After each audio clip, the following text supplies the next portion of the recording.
Hi, I'm Jeff Altman, the Big Game Hunter. I'm called the Big Game Hunter because I've been hunting down leaders and staff for organizations for more than 40 years.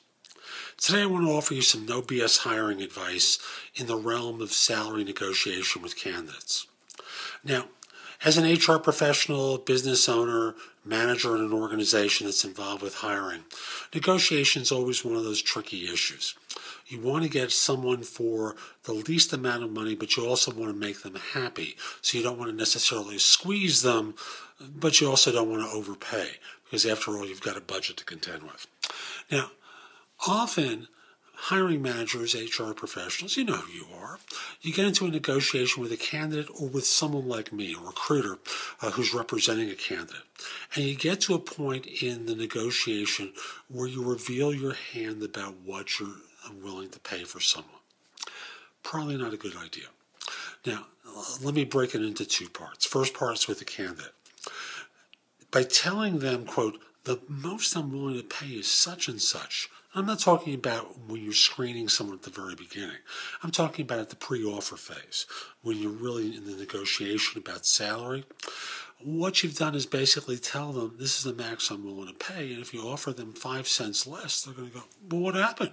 You said you paid us such and such, but you came in less. And it impacts your ability to make them happy, make it attractive for them to join, what have you. You're better off in those kind of situations by just simply telling the candidate an amount a little bit less than what you're prepared to offer. So this way, if you come in higher than that, they get a little bit more enthusiastic.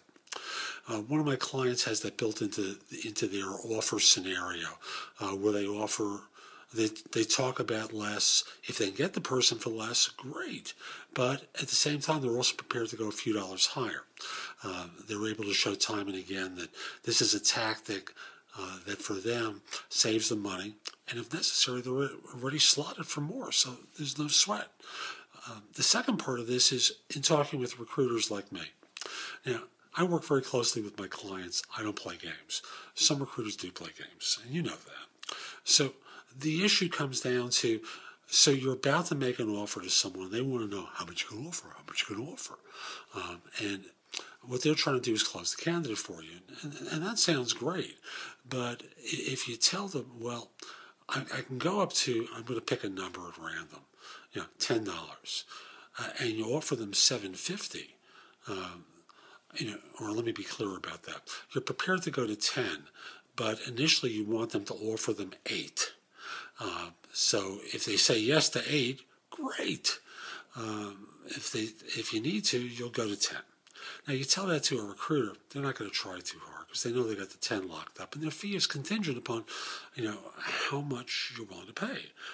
And I'll simply say that, especially for contingency recruiting firms, it's better not to let them in on the numbers. Now, executive search, which I try to do with many of my clients, even though often I operate on a contingency basis, I'm working for my institutional customer. Yes, I have to deliver a candidate to you, but, at the same time, I'm trying to be fair.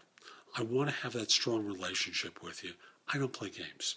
So if you tell me you're prepared to go to 10, but you'd like me to offer 8, I'm going to do that. I'm going to work toward closing it. And I've done that many, many times. But for most recruiters, you got to hold back that extra information because otherwise there's no financial incentive for them, particularly in the contingency world. So better to hold back. Don't always be so revealing about the numbers you're prepared to pay, and make the recruiter work that much harder in order to close the sale.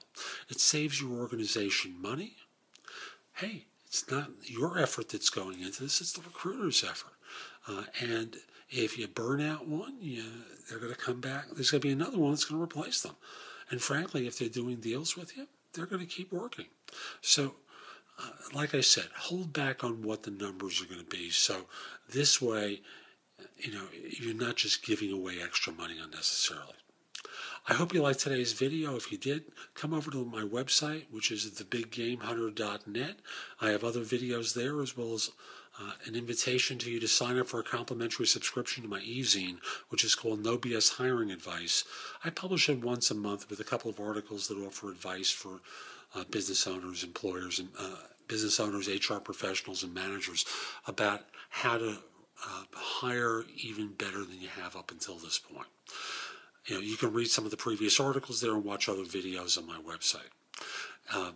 If you like today's video and you'd like my help with doing a search, reach out to me at the address on the page below.